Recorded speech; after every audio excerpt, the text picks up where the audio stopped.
What is up, y'all? My name is Like, and welcome to another episode of my podcast, DBFT.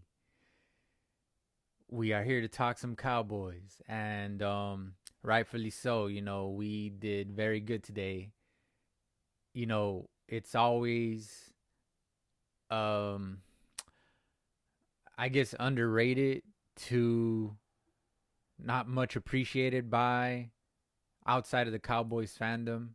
You know, to beat a squad that doesn't have a great record. But of course, we appreciate every win, and that was a division game. So tough, tough. Well, division games are usually always tough, but this year we just beat up on the Giants twice. You know what I'm saying? We outscored them bad.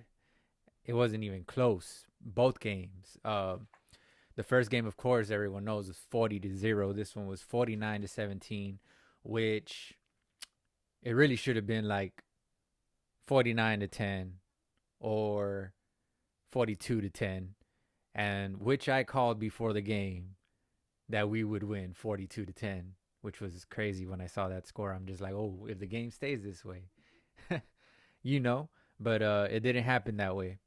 Um, our boy CD, big game, bro, for CD. He had 11 grabs for 151 yards, 13.7 to grab, and 1 TD. This game of him was the third straight game of him going at least 10 catches and at least 150 yards. That is an NFL record. NFL record. Okay? Not a franchise record. That is a NFL record that our boy CD just set. That's cool. That's cool, man. You know what I'm saying? You can't go wrong with NFL records. Those are hard to get. Those are not easy. Um crazy game. You know, a lot to go down here, and I mean, not much but much. You know what I mean? Like you want to highlight the highlights, you know what I'm saying?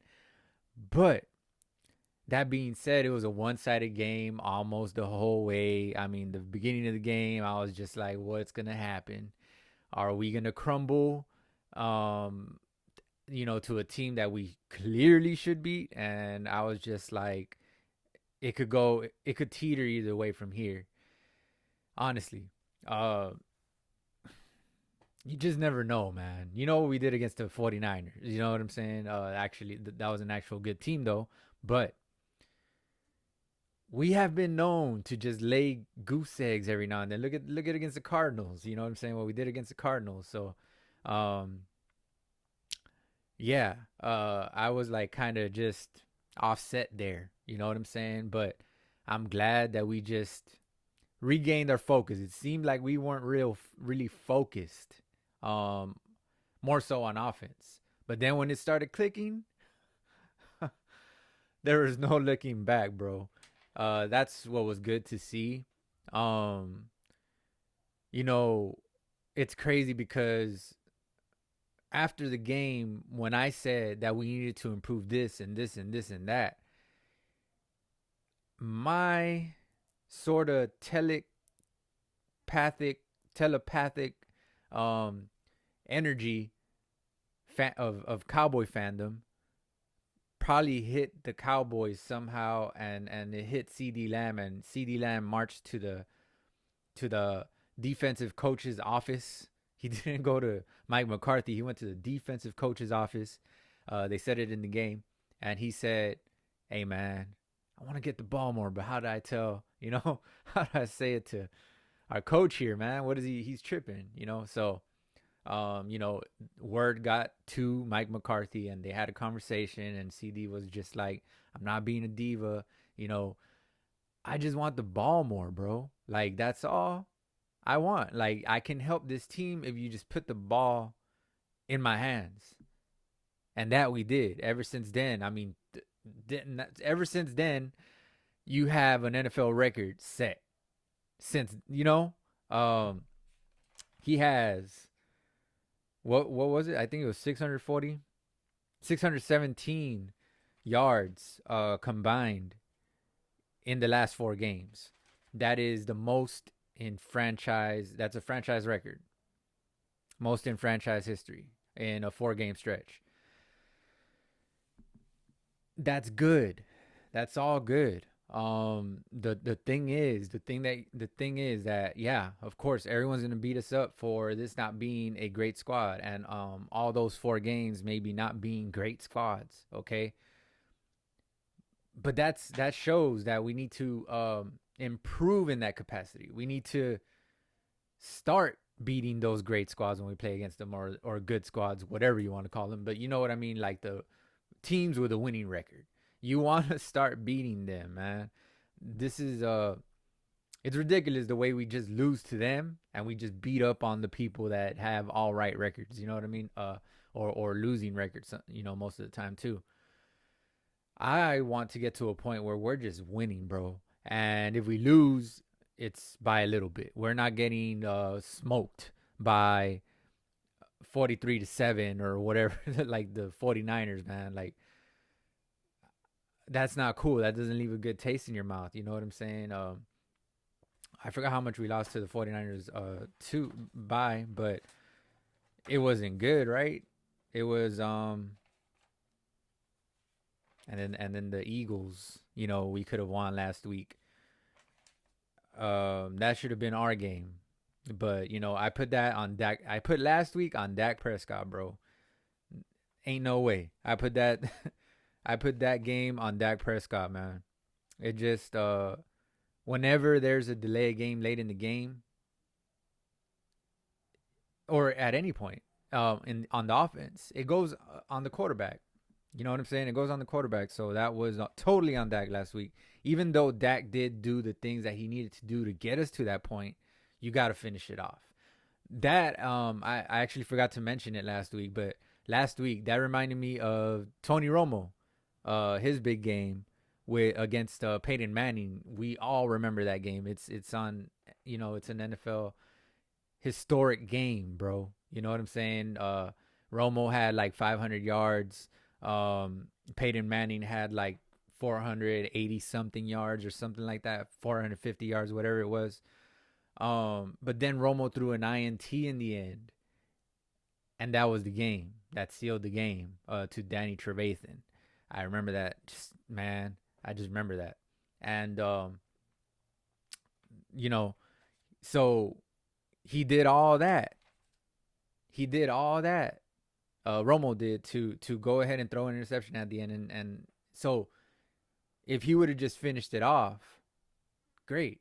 Or if he would have just like at least thrown some incompletions and not gotten us all the way, that would have been all right. But the game's on you because you threw that last pick, man. You know, so that last week reminded me of Dak in that capacity that he had the game in his hands and he threw it away. You know, because that was totally on Dak last week. That being said, though, I did love everybody. We all loved the way Dak played last week. You know, and the way he's played the last few games. He's been showing a different level. And once again, ever since that talk that they had, you know, they've all been on the same page ever since then. Going back to last week, even in a loss, which, like I said, we should have won that game had it not been for just right here in the head. You know, it's just mental toughness, integrity. You want to talk about under pressure. You know what I mean? How do you respond under pressure? And it wasn't good for us under pressure. That being also on, I think a lineman got called for holding on that play, on that drive as well. After we were on the 6 yard line, first and goal with 27 seconds left. Miracle that we were even in that position. And you know, just mistakes allowed us to get back to the 30 yard line and just throw the game away basically. From there, we should have had that. But the point is that all these games, we've seen our team respond very well. I would say very well, not great, very well. Because great would have been if we would have beat the Eagles last week in the game-winning drive. That would have been amazing. That would have been great. Okay, but I'll put it as very good, man, because even the team talked about they said it during the game. The commentator said it during the game that even the team felt not let down. Kind of like I came in here and said last week, I didn't feel let down by that game. I felt positive energy somehow, some way. I just felt positive energy from that game, and that's good that they picked up on it too. So it's cool, man. That I mean, I don't know how y'all feel. Put it in the comments how y'all feel. Like, comment, subscribe. By the way, that helps out a lot. Put it in the comments how y'all feel about um how y'all felt before we started getting our stuff together and how y'all feel now, because I feel connected to the team. Like, some way my brain waves are like going to them and they're listening to me. You know what I'm saying? I feel great about that. It's crazy. I don't know how y'all feel, but like, yeah, I mean, that goes a long way, man. When we're just you know, when you're a fan and you know what we need, and they're not doing it, and then they just start doing it the way you're thinking, it's pretty damn cool to watch. Um, you getting the ball to Cooks, I'm like, bro, we just need to get the ball. It doesn't matter what we run, just get the ball to Cooks. And we started off getting them in little slants. And that's not so much Cooks' game, but he is a quick guy. So you want to get him the ball, in little shake routes and curl routes and all that. Much like Edelman for Tom Brady, much like Beasley for Tony Romo, and Beasley a little bit when he was with Dak as well. You want that on your team, man. You want that. Um, and with Cooks, we have that. We have a little quick guy. The only thing is, he's more of a downfield threat, which is rare for a guy of his stature. He's like 5'7", okay, 5'8". That's rare for a guy of his stature to really be a downfield threat, because he's so small. It's kind of hard to hit him downfield. You know what I'm saying? It's kind of hard for a quarterback to put the ball on the money to him, because he's so little. It's such a short range of error that you have when you're trying to hit a little guy downfield, bro. The target doesn't get bigger as it goes away from you. It gets smaller, right? And when they're small already, you know what I'm saying? You're basically trying to hit a little kid downfield. It's like, man. And but that being said, we started off giving him the ball in slants and stuff like that, and I was just like, okay, here we go. And he caught like 3 slants, and then all of a sudden we unleashed the monster that is the Archer. Like, we unleashed him, and I felt really good about that, man. That's really cool to watch. Like I said, I've been having those brain waves, heading over there towards Dallas, and thankfully we're slowly but surely getting our team together, our stuff together. So that's awesome to watch, man. I'm just saying, that's awesome.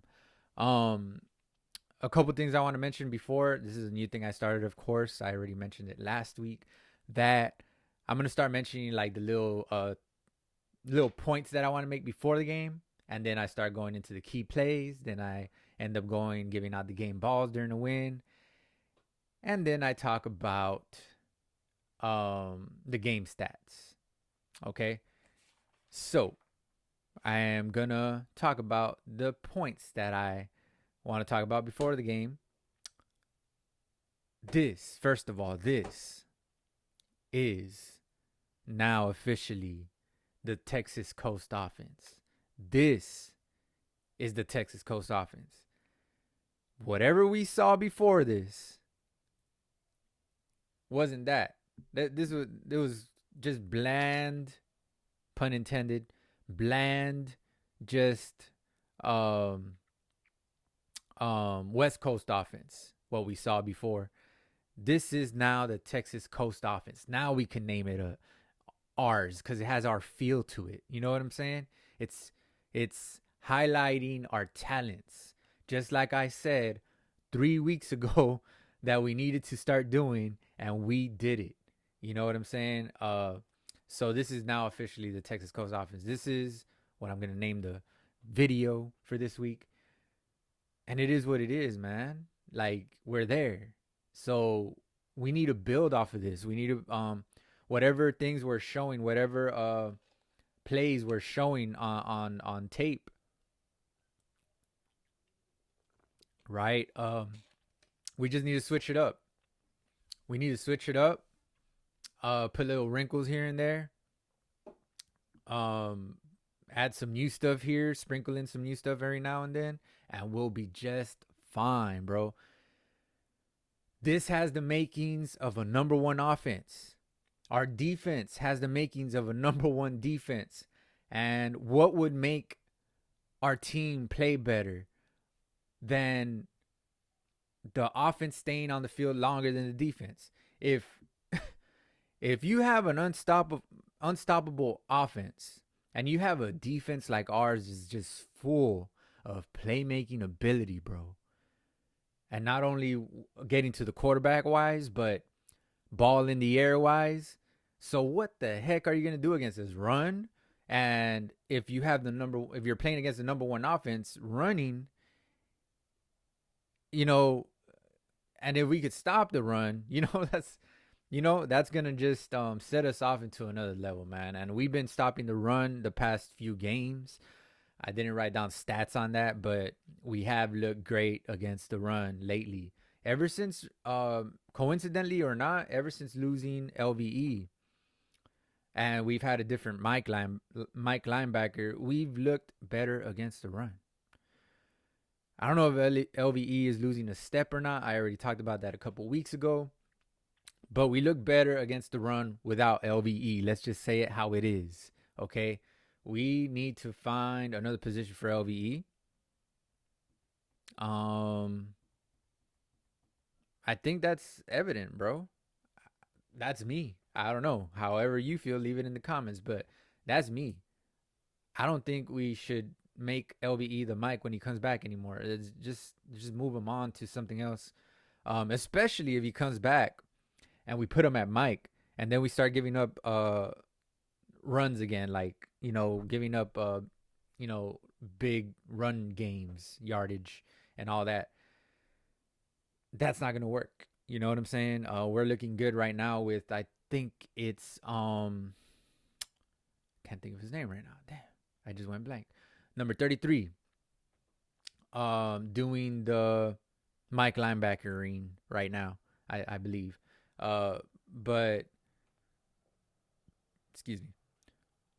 We need to stick with that. It's working. It's working too good, bro.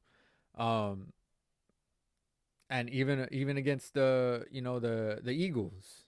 The Eagles didn't do anything against us, running wise. You know what I mean? Let me go back. Let me go back and just verify. Swift, 18 carries for 43 yards, 2.4 a carry last week. You know what I'm saying? And Hurts had his little 10 carries for 36 yards, 3.6 a carry. So even Hurts didn't hurt us on the ground. And Swift wasn't swift enough to hurt us on the ground. So we're doing better against the run, man. That's all I'm saying. And if we keep doing that, and playing like we are on offense, and then playing like we are when think about it, man. We're great at getting to the quarterback. We're number one in pressures in the league. Number one in pressures in the league. I would say we're somewhere near number one in I should do this research. I should get better. I need to get better. I would say we're somewhere near number one in INTs this season, maybe, right? Takeaways, definitely, I would say. Definitely turnover differential. I think we would be near the top, especially. We are third overall on power rankings, I believe. Defense. So we are top five. We are a top five defense. That's clear to see, and we're turning into a top five offense. That's gonna be hard to stop, man.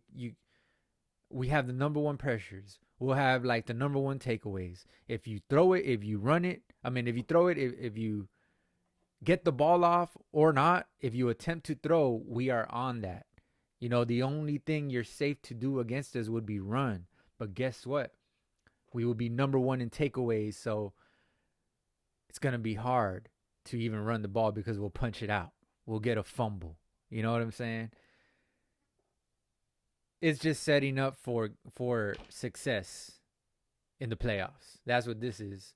And hopefully we just build off of this, man. We can't let it slip through our fingertips. Contracts will expire, and we will need to sign people to big contracts here in the near future, as in next year. Some contracts are due. Some people are due to get paid. They're in line right now. They're waiting like a DMV line in the morning, in the middle of the afternoon at DMV, long line. New fresh J's are out, long line. You know what I'm saying? Voting. There's a long line for people that are gonna get contracts, and if it isn't a long line, I'm exaggerating, but you know what I mean. Some contracts are gonna be due, man. We need to work with what we got right now. The talent that we have right now, we ain't gonna have forever, because contracts come up and contracts expire, and we need to release some people because of that. So we won't have so much talent like we do now, and we're gonna have to draft some more people and hope that we hit on them. You know what I'm saying? That's hard to do. Right now, we are in perfect position to get the dub this season, bro. You know what I'm saying? We've been in position before, but this is just the best looking squad, I would say that we've had. We're making history in some of our games these past weeks, especially today. 6 different players with a TD. That's most in franchise history. 6 different players with a TD. We spread the ball around, bro. Everybody ate. Everybody got a piece of the pie. Everybody got the food on the table. Some food on, you know what I'm saying? Dak Prescott, 10th career 400 plus yard game. 10th career. Other Dallas Cowboys quarterbacks, 9. They had 9, so I would guess Tony Romo's in there. Tony Romo only had 9, and I've said so many times how Tony Romo was a better thrower of the ball than Dak. But Dak is giving him a run for his money now, bro. That's the crazy part. That's the cool part. So that's looking good, man. That's looking good. Dak's looking good, and that's looking good. I'm liking it. I'm liking this new Dak. You've seen a new Dak. Make no mistake about it. Ever since I came in here and said, Dak is a top 15 quarterback, bro. That's what he was playing like. That's what he's showed us for his career. Those 400-yard games, most of them, I guarantee if we go back and look at them, we were actually trailing. This is one of his first. I'm not going to say his first. One of his first most successful 400-yard games. Now he's looking like a quarterback that you want, that you don't want to face. Now he's looking like that, bro. For sure now. I'm loving it, bro. I'm loving every bit of it. He's reminding me a lot of Tony Romo from his ability to buy time, backyard football, bro. Once he gets in that backyard football mode, you have a veteran in Cooks that can get open. You have Ferguson, a big body tight end that can get open. You have your excellent now excellent chemistry with CD, your number one top receiver, 6'2", 220, 215 pounds, 6'2", whatever he is. You're having that now, man. So now is the time. Now is the time. You're on a level where mindset. I can see Dak's mindset has changed. Missed a couple throws last week. And by the way, I just want to say real quick about last week. I don't agree with them saying, "Oh, he should have gone to Cooks." Remember on that the what was it, the play to the flat that we got stopped on, because he went to the tight end and the tight end got stopped on the half-yard line. They ran basically a rub route on both sides, and Cooks was wide open on the right side. The only thing that I didn't hear not one person mention, not even Chase Daniel when he broke down the plays on his podcast, which I love that. I love Chase Daniel. I love Kurt Warner, the way they break down the plays, bro. Kurt Warner actually taught me a thing or two when I was watching him. I was just like, oh, I didn't know that. Okay. I don't know much about X's and O's, to be honest, bro. I just know how the game is played in a sort of strategic level, base strategic level, not the inner X's and O's, the inner workings of that. I don't really know that. So I'm learning as I go about that, So when I watch tape with Kurt Warner and Chase Daniel, they help me out a lot, man. But yeah, Chase Daniel had, not even Chase Daniel mentioned that, on that side, if he would have thrown to Cooks' side, Dak had a free rusher right at him coming from that side. So he threw to this side and he avoided that defender. But if he's throwing to Cooks, that guy could have batted the ball down. He would have probably sacked Dak. A lot of negative things could have happened there. So it was a better throw or a better decision in that very situation, with that guy coming free from the right side, from Dak's right side, to throw to that left side. The only thing is Ferguson did not quote unquote rub his assignment correctly. He half-assed it, in other words. So that was the problem with that play. It wasn't really Dak's decision, even though it looked like it was Dak's decision, because Cooks was wide open. But perspective. You know what I'm saying? Perspective. Point of view, bro. You also got to remember, we're seeing it from the top view. He's seeing it 3-dimensional. We're seeing it 2-dimensional from the top. He's seeing it 3-dimensional. Everything pops up, bro. It's like a pop-up book. There's a 6-foot guy coming for your head, bro, on this side, and there's nobody on this side. You're going to go to that side. You know what I'm saying? So I just wanted to break that down real quick. If you go and look at that play, you'll see what I mean. That guy was, on his way for Dak as soon as the ball snapped. Free rusher. Not even, wasn't really even touched.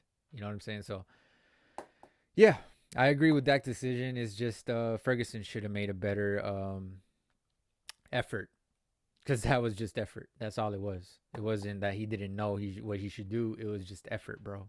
Come on. And in that key situation, in that hostile of a situation, you need to do that correctly. You know what I'm saying? So, but yeah, I'm talking too much about last week though. But I just wanted to let some stuff out from last week. I miss some stuff every now and then. But this week, I'll try not to miss anything. You know what I'm saying? So 10th career 400+ yard game for Dak. I'm saying this offense is clicking. We did do this against about a 20th ranked defense, to put that into perspective. So it wasn't like, oh, we were playing the top 10 defense in the league. No, that's not what we're facing. And it is a banged up defense as well. They're also missing players. That is why they're so bad. Um, Nonetheless, we did set records, bro. So it's still an NFL team. So that's what the haters need to realize. It's still an NFL team that we're going against. It's still hard, bro. You know what I'm saying? Um, Most all-time yards. Oh, yeah, most all-time yards versus Giants. We had 600. This is the most all-time yards versus the Giants in franchise history, in the history of our franchises, bro. 640 total yards, bro. 640 total yards, bro. That is ridiculous. Let me take a drink of water for that.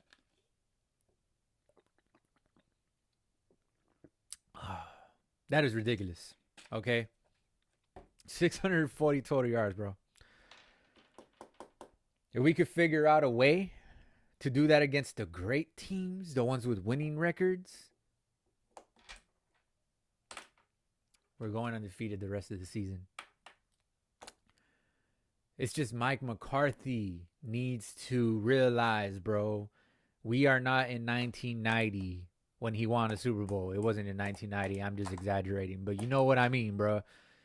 It's way a long time ago when you won a Super Bowl, bro. This league has transformed, and you need to adapt to it, Mr. McCarthy. Okay? And that's I give major props to Mike McCarthy this game, even though he went for it on 4th down early in the game, and it pissed me off because I always say take the points, bro. I know the mindset is like, okay, if they stop us, even if they stop us, which they're not, of course that's a mindset, which they're not, they will still be backed up into their own territory. So I understand, and we got a 3-and-out and we got the ball back, but then they got a 3-and-out and got the ball back, but then we got a 3-and-out and got the ball back, then we scored. So nonetheless, all I'm saying is take the points, bro. Just take the damn points. We're lucky that this was a beat up squad. They're on the 3rd quarterback. His name is DeVito. DeVito is an actor, bro. That's what he looked like. He looked like that quarterback looked like an actor in there, bro. He did not look like a quarterback. He looked like a Hollywood actor trying to play quarterback. That's what he looked like, bro. Honestly, I mean, not to knock the guy, but I'm just saying. I don't know him or anything, but, bruh, come on, man. Like, yeah. We need to just do that against great teams, man. That's all I'm saying. Overall. But yeah, enough about that. We had the most yards against the Giants in history. Okay. 12-game home streak. 12-game home win streak. Best since 1979 through 81. I guess is what it says. That's what it said on the TV, so that's what I wrote down. Best since 1971 to 1981. Crazy. I guess that's how long the streak lasted, right? Yeah. So that's good, man. That is awesome, amazing. During the 11-game home win streak, our points per game have been 34.5 points per game. That was before this game that we won. So this is with the 11 win streak. Turnover differential has been plus 16. And There was one more. Oh no, that was it. Yeah, but this was our 12th straight win, home win. So props to that. Props to that. And now let's get into the key plays of the game. Since I already talked about, let off my chest whatever I needed to talk about, and then now we're here to the key plays. Okay.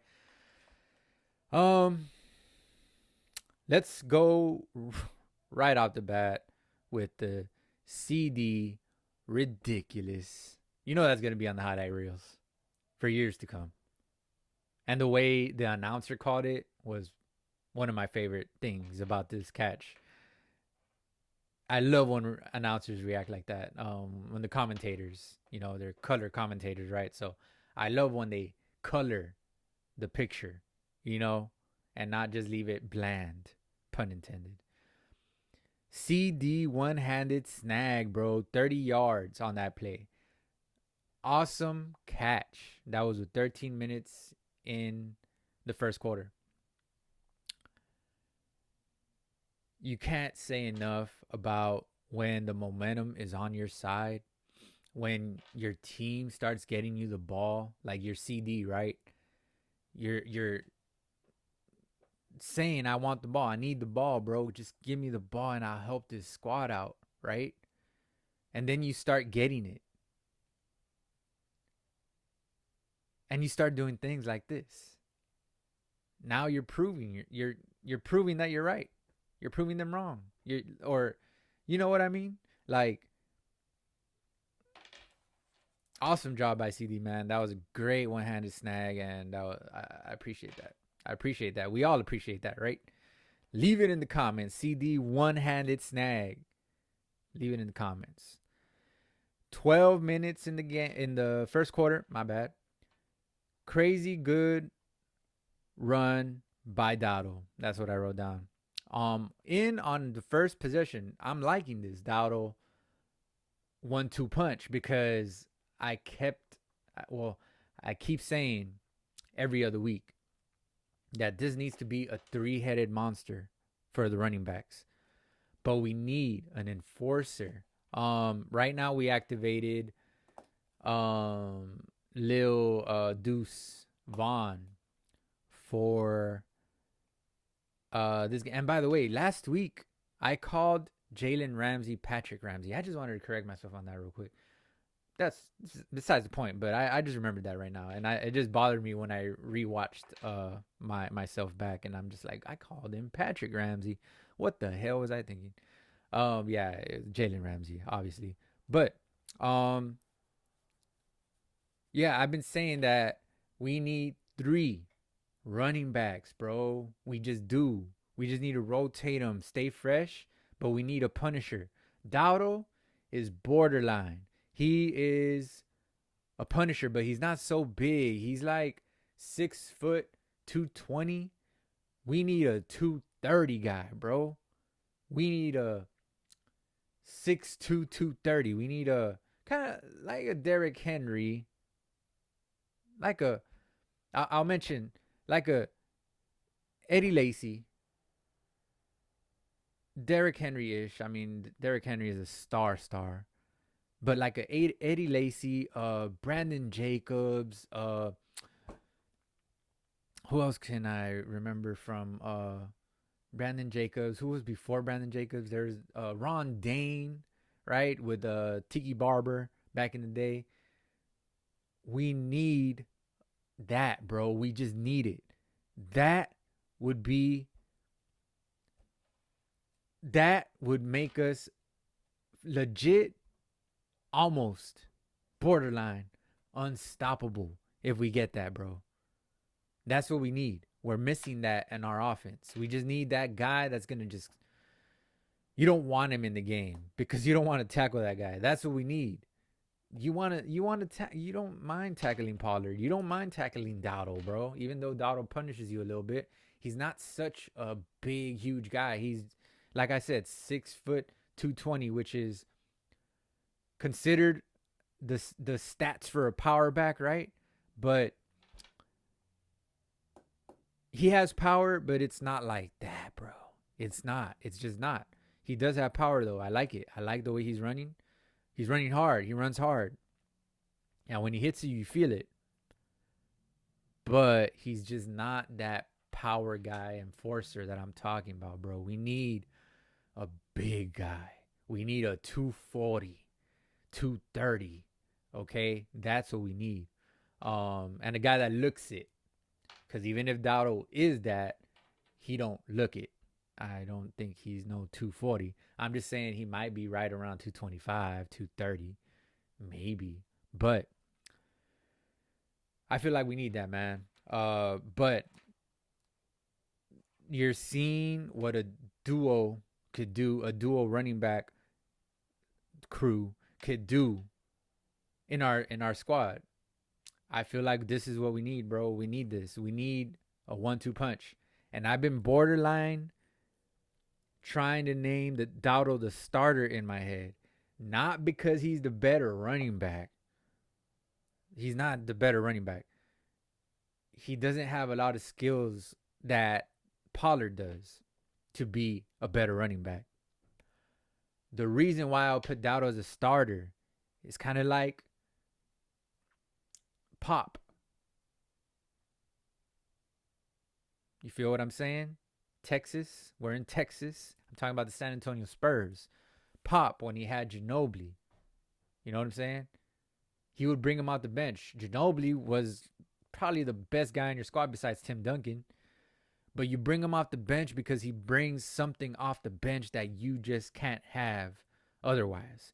And as a starter, it wouldn't be the same thing. That is what you do with Pollard this season. That is what you do with Pollard this season. And that's what I had been wanting to say.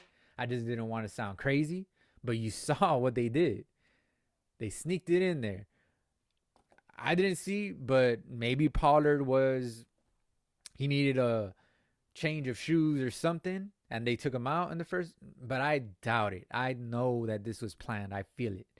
All I'm saying is we need to think about that. Of course, you don't really want to play a guy that you're paying money to. I think we franchise tagged Pollard, right? He's like $10 million a year right now. You don't really want to bring him off the bench as a running back, $10 million a year. You know what I'm saying? But I feel that that's kind of what we have to do, man. It would make us a better squad. Trust me. Like, I can feel it. It's just when Pollard comes in the game, now you're going to just be like off balance as opposed to expecting him from the beginning. You know what I'm saying? And usually he's getting stuffed in the beginning of the game, bro. And then by the end of the game, he doesn't have the energy to finish it off the way he should, the way he used to with Zeke. Excuse me. And you know, when he would come in the fourth quarter, complemented with Zeke, it would be like an off balance thing, and he would throw the defense off. You know what I'm saying? And Zeke would stay fresh because, you know, Pollard was coming in and out, and it would keep them both fresh. So that's what we need to do with Dowdle and Pollard. I just feel like we just need to make Dowdle the starter now. And there goes my weird neighbor playing basketball again. It's nighttime and it's raining outside. It's wet. I just don't get it. But last week he did that too. I don't know what's going on, but I'm going to keep potting, okay? That's crazy. Anyways, crazy good run by Dowdle. That's what I wrote down in first possession. So I just wanted to highlight he's in on the first possession. They get a goal line stand. I wrote down why play with it. Why play with it? And also kill, which Dak said loudly for us to hear. He said kill, kill, kill. That usually means you're switching to a running play. Romo has said it in the past. When I watch him on as a commentator, and they said it again in the game. When Dak said kill, kill, kill, the commentator said that usually means they're switching to a running play. And what did they do? The defense knew when you said kill that you're gonna run it, more than likely. You know what I mean? That you're gonna run it. So they already knew what to expect. You're gonna run it. You're not gonna throw it. You know what I'm saying? I don't agree with that play call. That's really the only negative thing besides the Dak interception. Um, but take the points, bro. You know me. Keep it simple. Kiss. Keep it simple, stupid. Like, come on. You just gotta kick the field goal, bro. Once again, you have a near perfect kicker so far. He's still on a streak. He's 19 for 19 or what is he? That would have been 20 for 20. Man, help him out. Just the way you helped CD out late in the game and you threw him back in there or kept him in there to get the record. Help Aubrey out, man. Give him those little chip shots. Get the points. Be happy and get another. Kick them the ball and you know you're going to stop them again and get the ball back because the momentum is on your side now. And it keeps getting on your side every time you get the points instead of going for it on fourth down and getting stuffed and stopped. Okay? We just need to take the points, bro. I wrote down 0-0 after that because that's negative 3 points, bro. That's negative 3 points. I was mad at that point. Yeah, I was mad. I was. 10 minutes in the first quarter, that happened. I also wrote down you're playing with momentum versus a lesser team. You know what I mean? And momentum can turn around and bite you in the butt. And the play calling wasn't good at the goal line either. That's another thing. The play calling was not great. Those were not great called plays and great ran plays. Mike McCarthy needs to get his stuff together in the red zone. He needs to go. All right. If you need to improve a certain part of your game, and this, I'm talking about this during a blowout win, but I'm just stay right here. When better to correct your red zone situations than in a blowout win? You know, go in the lab and come out with something new next week. Just like you came out with something new and started throwing the ball all around. He did not work on his red zone calls. They were different. I'll give him that. But, they're half-assed, bro. Let's just call it how it is. They're half-assed plays. You need to come out with something just different, like pistol formation, throw the defense off, line someone up in the backfield, line CD up in the backfield, do that thing that they did with AJ Brown in the backfield, and then they tossed it to the guy over there last week. Or no, I think it was AJ Brown that actually got the ball after he was in the backfield on the flat for the Eagles last week. So some things like that throws the defense off. That's what we need because we are not good at straight up lining up and throwing the ball or straight up lining up and running the ball. We're just not good at that in the red zone. So don't do it. Change it. You know what I mean? Especially at the goal line, bro. You need to score when you're at the goal line, especially against a squad that is so diminished, depleted. Okay? There's no excuse for that, bro. There's just no excuse for that. So I would like to see Mike McCarthy, the next step in this evolution of his playing back in the 1990s. The next step in the evolution, he needs to get better at his red zone calls. He needs to draw up some new stuff, man. This offense is on his shoulders as much as it is on Dak's shoulders.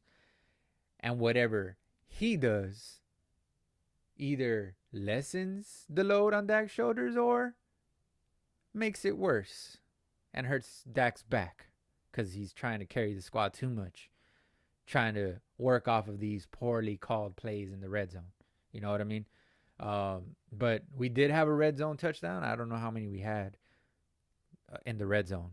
I don't keep track of that. But we did have at least one in the red zone that I know for sure was the reverse call with CD getting the reverse and scoring, which is about to come up right here. So yeah, we need to work on that, man. Go in the lab, Mike McCarthy, and just please work on that. And once again, I'm sending my Cowboy fandom vibes, okay? That energy, okay? So that was with 10 minutes in the first quarter. With 8 minutes, they go 3-and-out. So now we're getting the ball back. Schoonmaker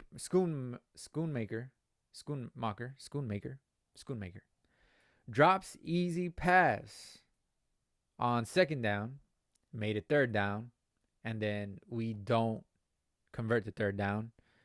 So then we're 3-and-out as well. So we punt the ball back, get the ball again. Oh, and then we hold them to 3-and-out again. Then we get the ball again, and then that's when CD scores on the great call, reverse, untouched. That was just an awesome play call. We need more of that.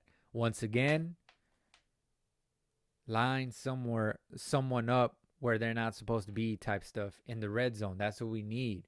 Throw the defense off. That way, we could just go back to what we're doing now, and now they're going to expect something else or anything. They're going to expect hey, look for them to run anything in the red zone because we don't know what they're going to run. Just stay aware. And then you run something simple, and they're going to be like, oh, damn, they ran something simple, and they scored on us. That's what you do. You keep the defense off balance. You call some weird stuff, and then you could go back to your old stuff if you want. You know what I mean?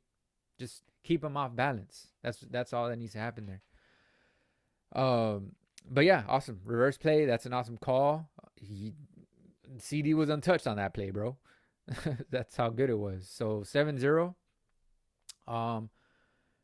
And that was with five. I believe that was with like 5 minutes left in the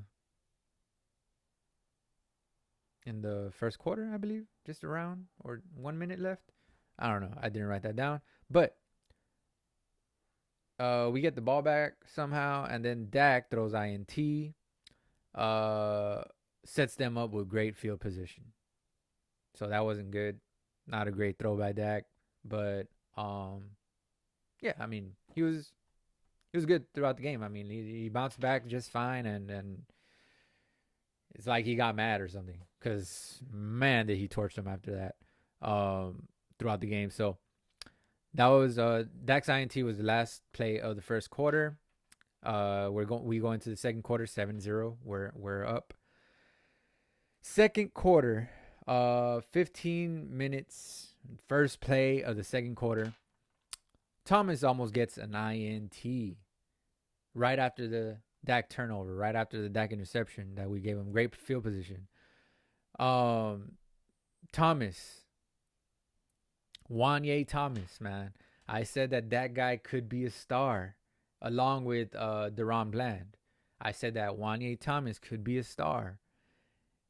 And because he just makes plays out in the field. If he isn't blocking a field goal, he's intercepting the ball in some crazy way. So Wanye Thomas has something, bro. We need to play him more.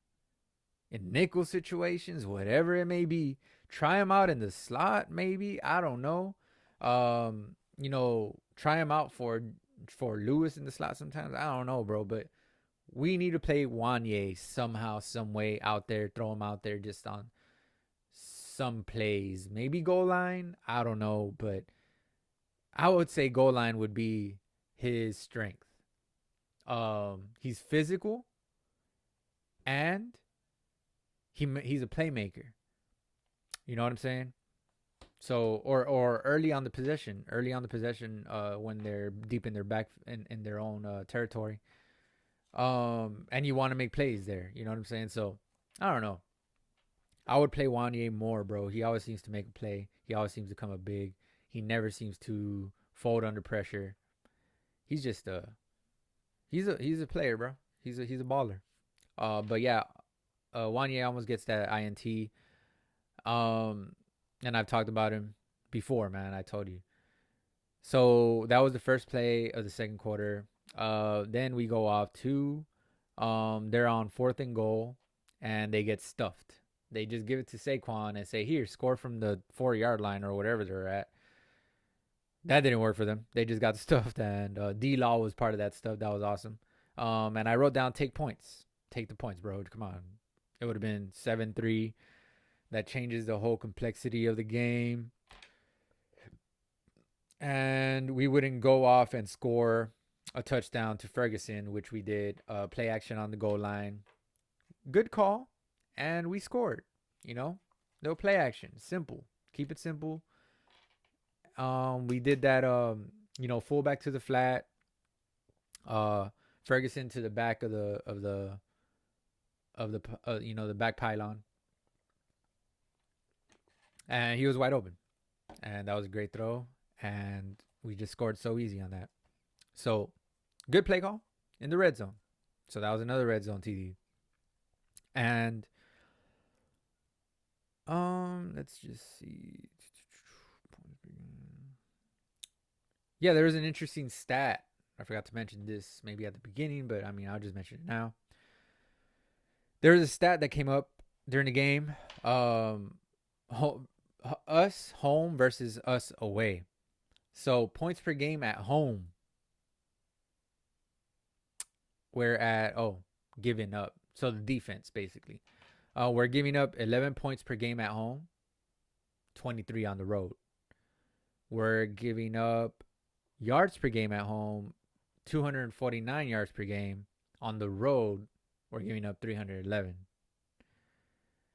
Opponent's passer rating in our house has been 51.8 average.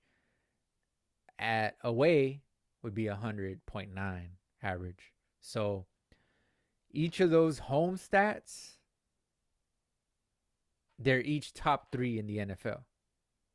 You know what I'm saying?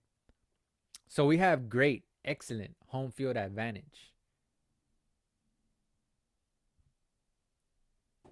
We have great home field advantage. I mean, we want to come out to number 1 seed is what I'm saying. That would be great. But that feels good, man, to finally have that real home field advantage. You know what I mean? That we've been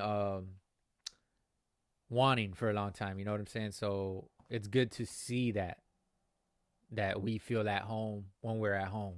You know what I'm saying? We actually make it count. We have an actual 12-man effect. 12th man effect.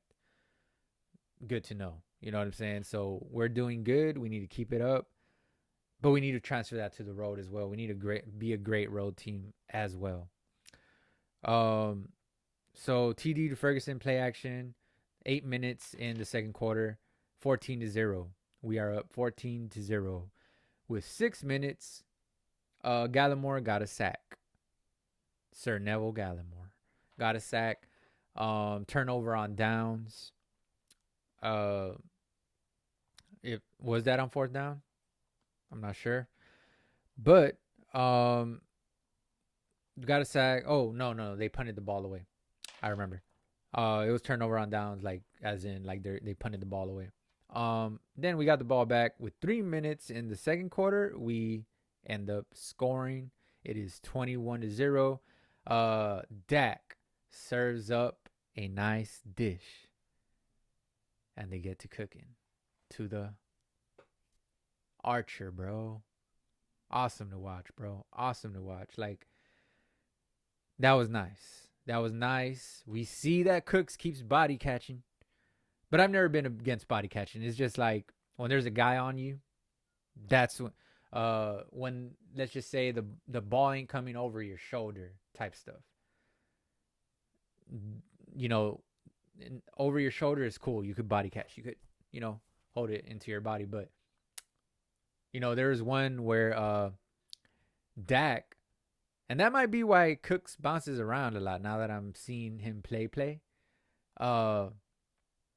He tries to body catch a lot. Even when there's a guy on his back, he doesn't do this. Like CD would do this. He tries to do this. And you need to use your hands when there's a guy behind you, pause. You need to use your hands when there's a dude, pause, riding your back.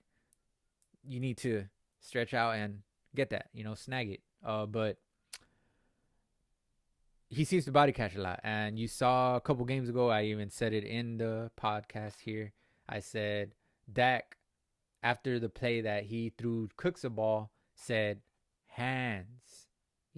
Like use your hands. You know what I mean? Like, but nonetheless, he did have Cooks did 173 yards this game.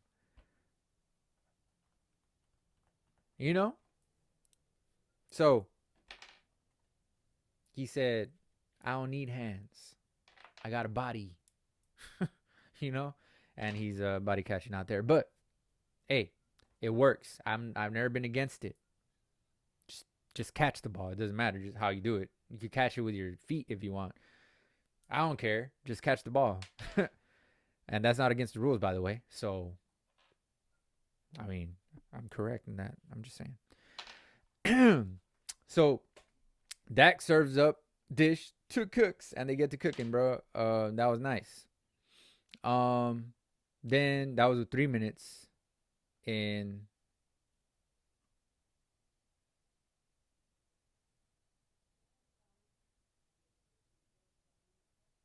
I heard someone. I don't know. I don't know if the mic picked that up, but there's someone talking outside. What the heck? That freaked me out. Anyways, yeah. Then with 2 minutes in the game, deep pass to Cooks. And I wrote down, when he scored, I wrote down, a closed mouth. Let this be a lesson, guys. I know you've heard it before, maybe. If you haven't, write it down, because this is a good quote. A closed mouth doesn't get fed. If you are ever unhappy with a situation, okay, whether it's at your job, whether it's anywhere in life, bro, in a relationship, whatever, okay, a closed mouth does not get fed. That means if you don't voice your opinion, nobody knows your opinion. That means that you are going to continue being unhappy until you say something to someone, to said someone. Okay, so Cooks said something to someone and got 173 yards to show for it. If he would have stayed quiet, his stats would have been quiet. It would have been like a little mouse that he's been all year. Instead, he's Mighty Mouse, pun intended. You know what I'm saying? And he came out with a dub, and he came out with 150 plus yards, bro. Almost damn near 200 yards. You know what I'm saying? So a closed mouth does not get fed. That's important to remember, bro. Take that through life, and you will be just fine. Okay? Yeah. So then, just wanted to say that real quick. And crazy ad-lib play from Dak to CD. And I put down, I love it. That was with 1 minute left. That was the play where Dak sort of rolled out, not tried to roll out, and then he saw a guy about to get him, and then the guy, he kind of used the offensive lineman to shield him away and sort of threw off his back foot, and CD just came running back for the ball and caught it. That's the Dak I like to see, bro. Make a play where there's nothing there. You know what I'm saying? You think you're going to get sacked, but try to get away. He's never done that consistently in his career, and I'm loving that he's doing it, bro. Awesome to watch. I'm just saying. So, awesome. I love that. And then on the next play, Dak runs it in, or a couple plays later, he runs it in for the score with 16 seconds left. We're up 28-0 at halftime, bro. 28-0. Okay. So then we go to the third quarter, and there's not really much to talk about this half because we just killed them, bro. We just killed them. So let me just go down this real quick and try to advance here. So Fowler gets sacked on the first play of the half. Second half, boom, sack. Fowler. Very good to see. D-Law gets sacked on the second play of the half. Next play after that, we get another sack. D-Law, bro, lays down the law and gets a sack, bro. With 15 minutes, 14 minutes. We just attacked, and the Giants go 3-and-out. They end up giving us the ball. We don't do anything with it. I think we went 3-and-out after that, and then, Giants score their first TD with 8 minutes left in the third quarter. 28-7. Okay, 28-7. Then we get a 41-yard bomb from Dak to Gallup, bro.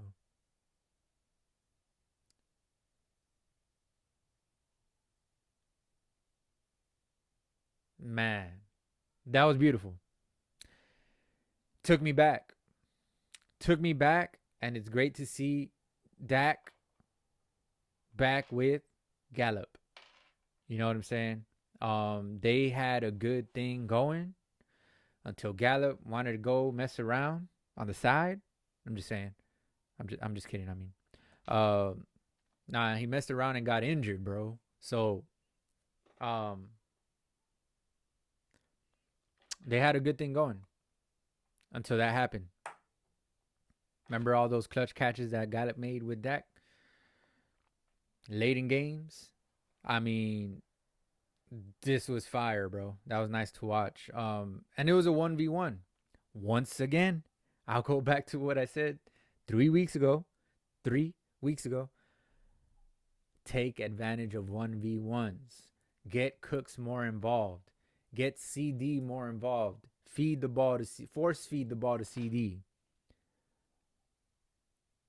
I said a couple more things, but we're doing all the things we need to win. I said what we needed to do, and we're doing it, and we're winning and competing against teams with winning records, which was the Eagles last week. Okay? They only have one loss, and we took them to the wire. And we could have won had it not been for Dak's head. Pause. Anyways, now, so yeah, that was a 41-yard bomb to Gallup. Gallup is fine. Just pass him the ball. That's what I wrote down. 4 minutes. Then Bland gets an INT. 5th of the year. We needed someone to step up with Diggs' absence. Diggs has to be beside himself, bro. It's crazy. It's crazy to watch Bland be this good. Even though I called it and I felt it and I knew it, I had a feeling, bro.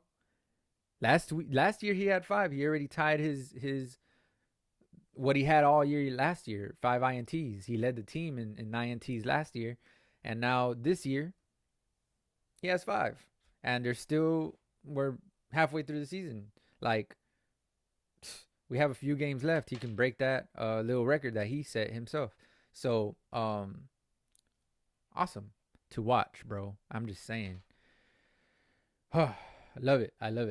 So then, Dak stands in, takes hit, and tosses dime to Cooks. I remember that play. Yeah. That was a nice little play right there.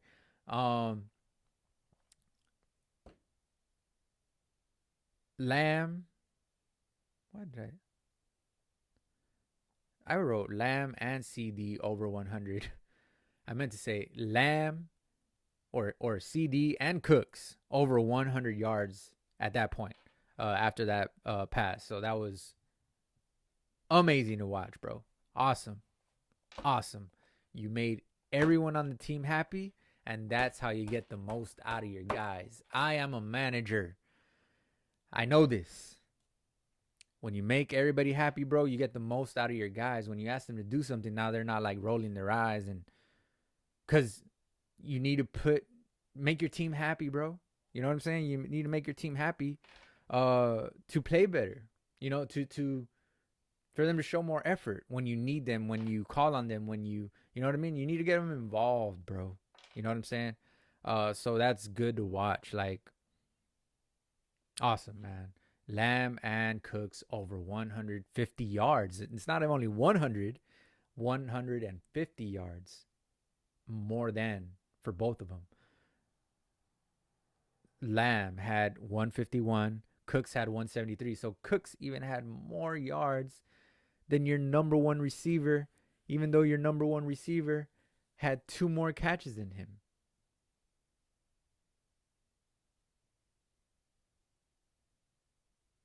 And by the way, just to touch up a little bit on what Michael Irvin said about Cooks, that I thought that was fire. I thought that was fire what Michael Irvin said on Cooks. If you haven't watched that clip, go and watch it. When he's talking about on Undisputed with Skip, he's talking about, because Cooks, they had asked him, is he unhappy with the way he's been in this squad, like treated in this squad, like not giving you the ball and this and that. You're used to getting over 1,000 yards all the time. And this is a career low for you. They try to throw it in his face. And guess what Cook said, bro?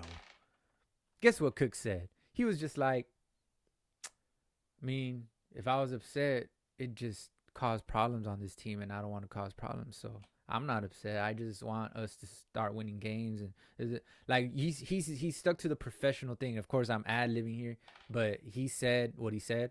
Go back and watch that. But I'm not quoting him. I'm paraphrasing is what I meant to say. But he said something behind the scenes. He's just saying that to us, bro, so that or the media, not necessarily us, to the media, so that they won't run a story with it. You know what I'm saying?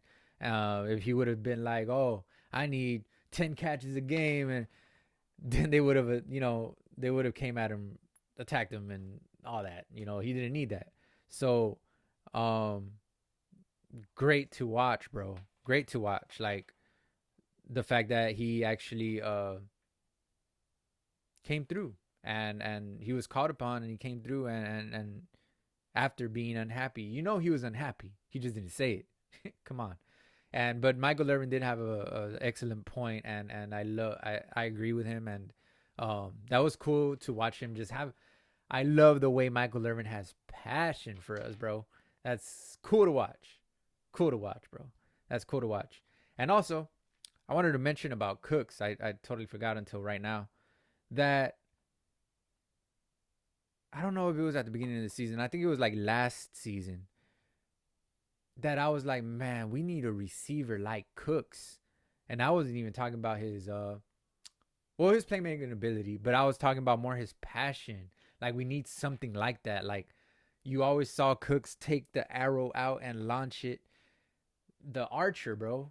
And I love that. You could tell he has a passion. Like, every time he scores, he's just so fired up. And he does that, and he screams and he yells. Like, we need that energy, bro. I thought about that last season.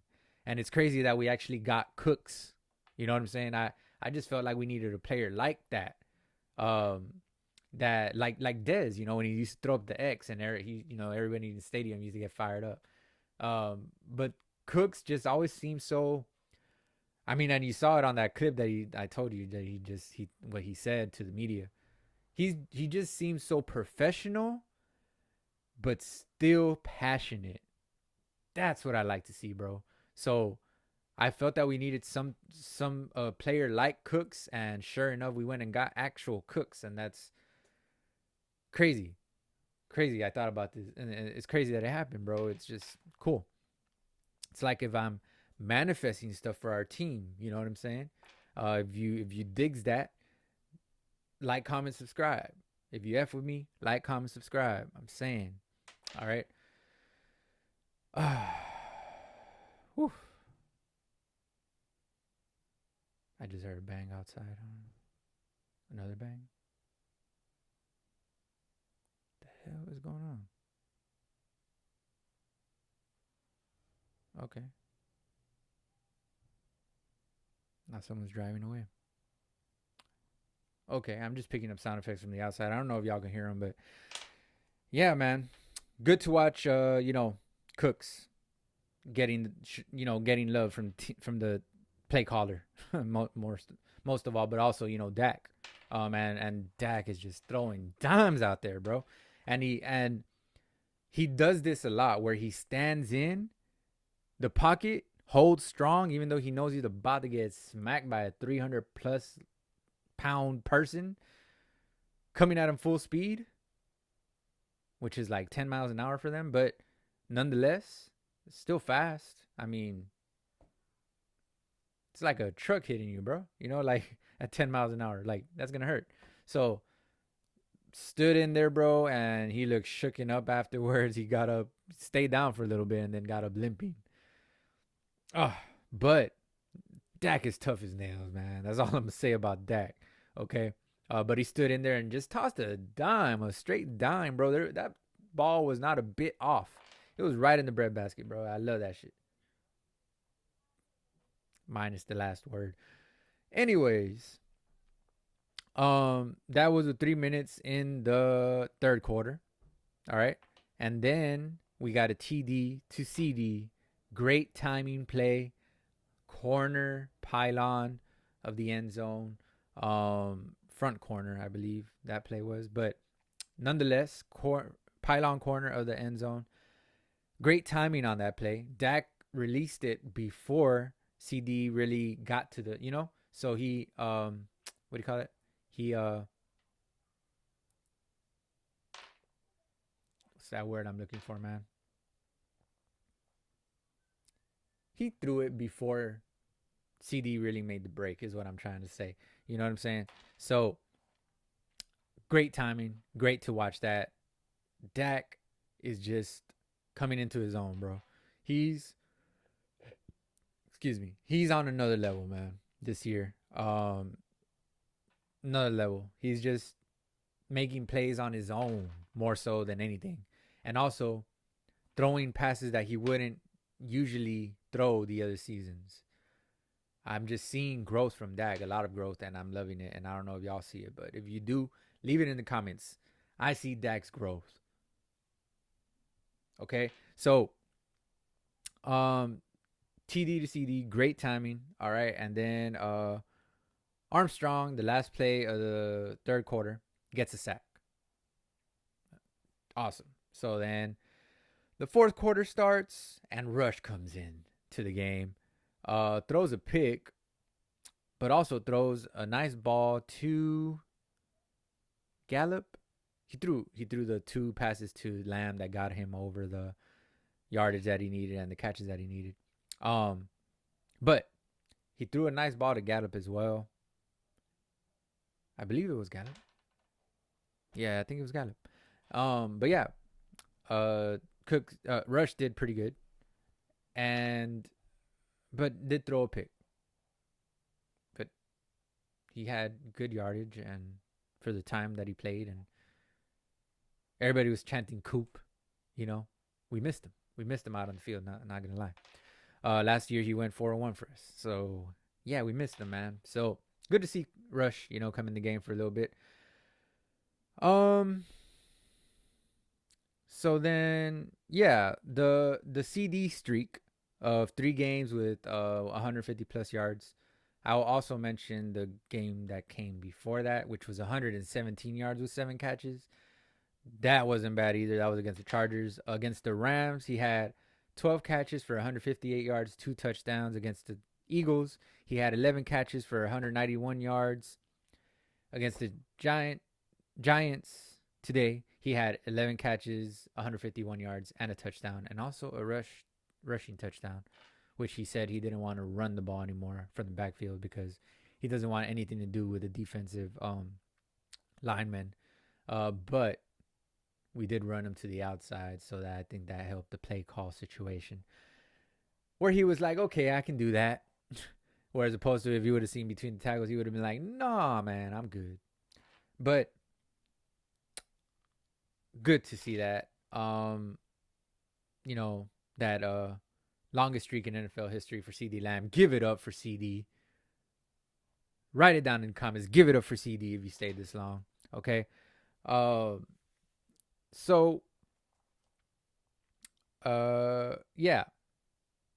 2 minutes left in the ball game. Dotto gets a TD.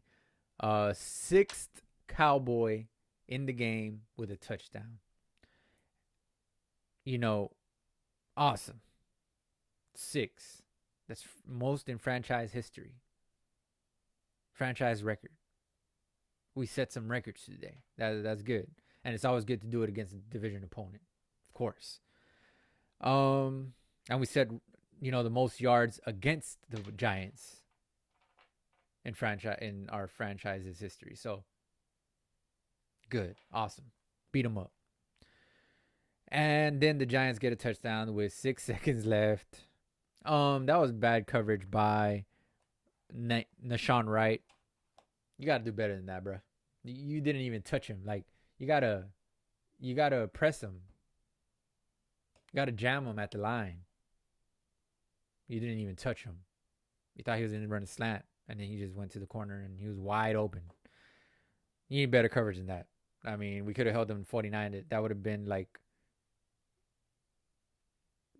there would have been like 6 seconds left, and then they would have. I don't know if that was a third down, fourth down. I forgot, but either way, whatever. 49-17 final score. We are now 6-3. The Giants move to, I believe, 1-8. 2-8. 2-8. Yeah, the Giants moved to 2-8. Crazy game. Awesome game. Can't wait for what's about to come and the build off from this. The build up. The build from this. We're building something here. And it's special, bro. So I can't wait for the ending of this season. The conclusion of the season. I feel it coming. To quote Abel Tesfaye. I feel it coming. But nonetheless, we will get on to the player stats, then the game stats, and then I will stay tuned for the game balls. All right. Here we go. Dak, 26 of 35 for 404 yards, a 400-yard game, which, by the way, I had said earlier in the season. I just want to point out that I was kind of wrong, okay? Because I said that Dak would only have two games over 300 yards. He now has 3, and then also a 400-yard game. I just felt the way that we were looking before Mike McCarthy started to switch stuff up these past couple weeks. Now that we're stretching the field a little bit and actually using our talent. Yeah, no, Dak is going to have some games, bro. The way we were looking at the beginning of the season, though, no, we weren't really throwing. Dak was getting 150 yards, 200 yards, barely at 200 yards. But now we're taking advantage of our talent the way I said we should. That's amazing to watch. So just wanted to throw that out there. 26 of 35 for 404 yards, 4 touchdowns, and 1 INT for Dak, which that INT shouldn't be there, but it happened. Dottle, 12 carries for 79 yards, 6.6 a carry. That's a key stat right there. And 1 touchdown. 6.6 a carry means that he's coming in here and running the ball. He's not just running the ball. He's running the ball, bro. You know what I'm saying? So that's good. Pollard, 15 carries for 55 yards and 3.7 a carry. Not great. He needs to improve. You need to get that number to at least 4.5-ish, bro. Come on. You used to average 6 yards carry before the season started. So we need to get back to that, bro. We could work on that. I guess we can't be perfect, right? We can't get everything going, but Pollard is better than that. Let's just say that. But like I said, I would like to start Dowdle from now on and just have Pollard coming on the first possession too. but as a compliment. Like, compliment each other, but you're coming out to bring. You know what I mean? I don't know, man. I just feel that we need the power in Dowdle's power in there first. The punch, the initial punch, the first punch. You know, the power punch, and then you put in Pollard, which is the little jabs. You know what I'm saying? I just made that up out the top of my head. That sounded pretty good. Cooks, 9 catches for 173 yards, 19.2 a catch, and 1 touchdown. Lamb, 11 catches, 151 yards, 13.7 catch, and 1 touchdown. Lamb, 2 catches for 70 yards. I said Lamb. Gallup, Michael Gallup, 2 catches for 70 yards, 35.0 a catch with 1 touchdown. Beautiful. Beautiful. Just a cherry on top, that touchdown. Armstrong, Gallimore, Fowler, D-Law, and Sam Williams all had 1 sack each. And then we go with Bland that had 1 pick. Debo. Why did I say Debo? I wrote it down. It looks like Debo. DeVito. Yeah, I can't write sometimes.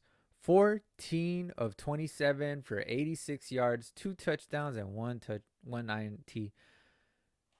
That's an actor trying to play in the NFL, bro.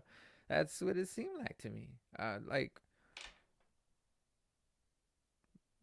He's a rookie, right? And he's the 3rd string, so he shouldn't even be in the game. But somehow, some way, he ended up with this situation. So he's got to make the most of it. And the most that he was able to make was 86 yards and 2 touchdowns. And a late touchdown, nonetheless. It should have been 1 touchdown, and 1 INT. So the fact that he only had 1 INT, though,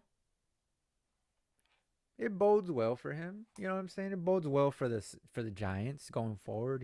He's not a mistake maker. He ate the ball a lot. You know what I'm saying? He took sacks, threw it away. So I mean, good for him on not making too many mistakes, I guess. But nonetheless, he looked like Ben. What was his name? Ben Da Vinci. Wow. DiNucci. Ben DiNucci, the quarterback that we had a couple seasons ago. He looked like Ben DiNucci out there. That's all I'm saying. DiNucci. Both Italian, I guess. I don't know. Anyways, Barkley, 13 rushes for 66 yards, 5.1 a rush. I mean, he had a couple nice little runs late in the game. That's all this was, because earlier in the game he didn't do anything. Slayton, 3 catches for 21 yards. Yeah, so we stopped them on defense. That's for damn sure. And we win 49-17. So that does it for the breakdown of the key plays and the game stats. I will now give out the game balls. And let's talk game stats first. All right, let's go to the game stats.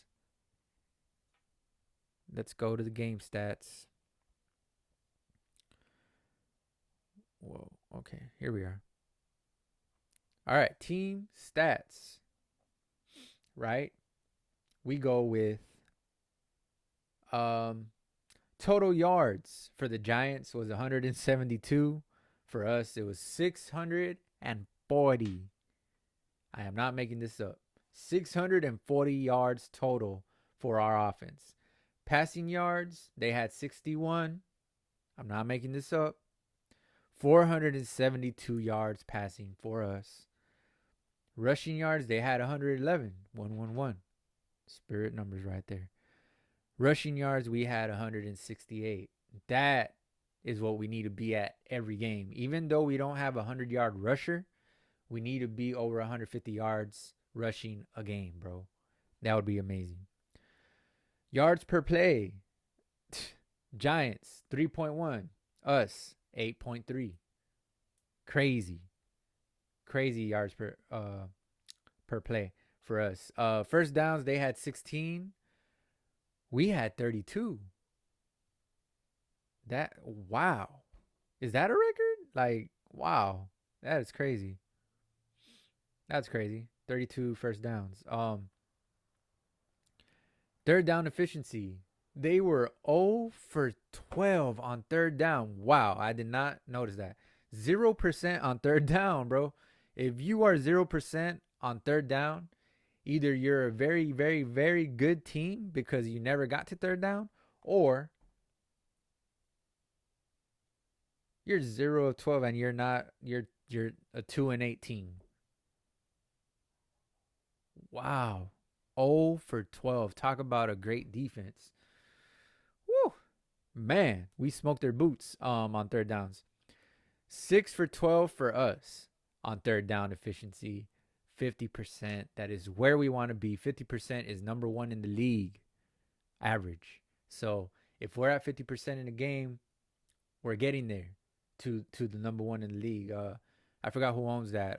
I think the Eagles have the best third down efficiency in the league, which is 50%, I believe. Correct me if I'm wrong. Leave it in the comments if you know the correct team.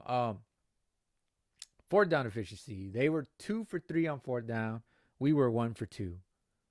One that we shouldn't have done, and then the other one was late in the game. Cooper Rush, and yeah, he got it. Himself, by the way. Cooper Rush got a first down on fourth and what was it, 2 or 1? Nice. Total plays. They had 55, we had 77. Sacks allowed. They allowed 5 sacks. We allowed 0. Punts. They had 7 punts and we had 2. And that was one was early in the game, one was late in the game. So if I remember correctly. Penalties and yards. They had 2 penalties for 5 yards. That is crazy. That is crazy. Because our penalties were 9 penalties for 83 yards. They smoked our boots on penalties. They had 2 penalties for 5 yards and still lost the game 49-17 with only 172 total yards, bro. That is rare. That is rare. They played a good game penalty-wise. Everything else was fumbles lost, 0. That's crazy too. Only 1 interception for them. 1 interception thrown. That's crazy too. Fumbles lost. We had 0. They had 0. Interceptions thrown. Once again, they had 1. We had 2. 1 by each quarterback. So not great there, but you know, when you win 49-17. Time of possession. This is a big stat that you want to be right up there with third down efficiency. You want this to be very, very good if you're a great team. Time of possession, they had the ball for 22 minutes, 39 seconds. We had the ball for 37 minutes and 21 seconds. Therefore, we won 49-17. I'll say it once again. I keep on saying it because it's the Giants and they deserve to lose this bad because they're our rival, okay? And that's that. That does it for the game stats. Now I'm going to give away the game balls. Okay, stay tuned for the game balls. But first, I'm going to talk about our next opponent. Our next opponent comes in at 1-8. We play them November the 19th at 12 p.m. noon. Okay, they got Bryce Young. They got C. Hubbard, not too familiar with him, and Adam Thielen. Their stats for the last game, Bryce Young had 185 throwing yards, 0 TDs, 0 interceptions. C. Hubbard had 9 carries for 23 yards. Adam Thielen had 6 catches for 42 yards, 7.0 a grab. Whatever you want that to mean. But yeah, they're 1-8. Their only win. This is what I mean. They're still an NFL team. The only win came against the Texans, 13-15. The Texans are doing awesome, and CJ Stroud is catching his stride. You know what I'm saying? He's been doing amazing these past couple games, but in this game against the Panthers in week, what was it, week 7, he lost to the Panthers. It's crazy. Like, I mean, you can't. But 1-8. You know what I'm saying? That was their only win against the Texans, which, I mean, I like that because we ain't Texans fans, we're Cowboys fans. You can't do that. Okay? You can't do that. So that's who we face next week at Carolina. So we'll be on the road. Hopefully we get our road woes, settled, and go and beat them. Okay. Yeah, that would be nice. But yeah, we are here. It is time for my favorite segment, Game Balls. This is not a remote controller. This is a football. Game Balls. My offensive game ball, right? It's going to be surprising because I'm not the biggest fan of him. But, I thought about Lamb, 11 catches, 151 yards. I thought about Cooks, 9 catches, 173 yards. How can you choose Lamb over Cooks, bro? That's amazing. And then Dak, 26 of 35, 404 yards. 400 yards passing in a game, bro. 4 touchdowns. But he did have 1 pick. So, instead of deciding, like, between the players, I was just like, man, I'm going to either give it to all of them or I'll just give this game ball to Mike McCarthy, bro, because of the fact that he took his head out his behind and said, this ain't 1980, okay? Not anymore. This is the year 2023, and I'm going to make some changes around this offense. I'm going to turn it into the real Texas Coast offense. And that's what he did. And look at what happened, bro. Look at what's been happening these past couple weeks. Now, I feel like we're on, we've been leveling up in this Texas Coast offense. And now I feel like we are at what we want to get to. You know what I'm saying? What we want to be in that Texas Coast offense. So we're catching our stride on there. And I give this game ball to Mike McCarthy because he took his head out of his behind and did it right. So I give this game ball to him on the offensive. It's his offense at the end of the day, right? It's his offense. So I give him credit for that. That's his first game ball of the season. And on defense, with his third game ball of the season, tearing up this season. He's a replacement, but don't get it confused. He's still a baller. With his 5th pick. He wasn't the 5th pick of the draft.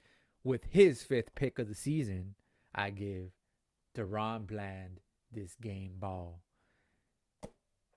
Amazing turnout from him, bro. Game ball to him. That's his 3rd of the season. That's that says a lot.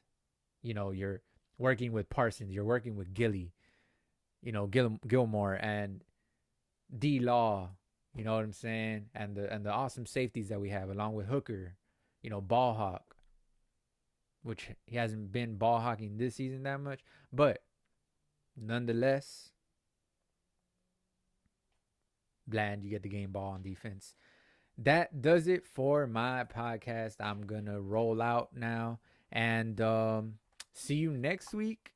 Hopefully you watch me again. If you F with me, like, comment, and subscribe because that helps out a lot. And also, you'll get some good feedback from every game. You know what I'm saying? I'm here after every game, and I'm going to continue to for years to come. I don't even know how long I'm going to do this for, but, I like it. This is a stress reliever, too. You know what I'm saying? When your team that you put on such a high pedestal and above everything, parties and work meetings, and you know, the team that you do that for, this is what it is. That's why I do this. You know what I'm saying? So I will be here every week after every game giving my feedback from a diehard bleed blue fans perspective. You know what I'm saying? So I'll be here every week. Make sure to like, comment, subscribe. It helps out a lot. My name is Like. I'll see you next week after the Carolina Panthers game. I'll see y'all guys. Thank y'all for watching. Y'all have a good night.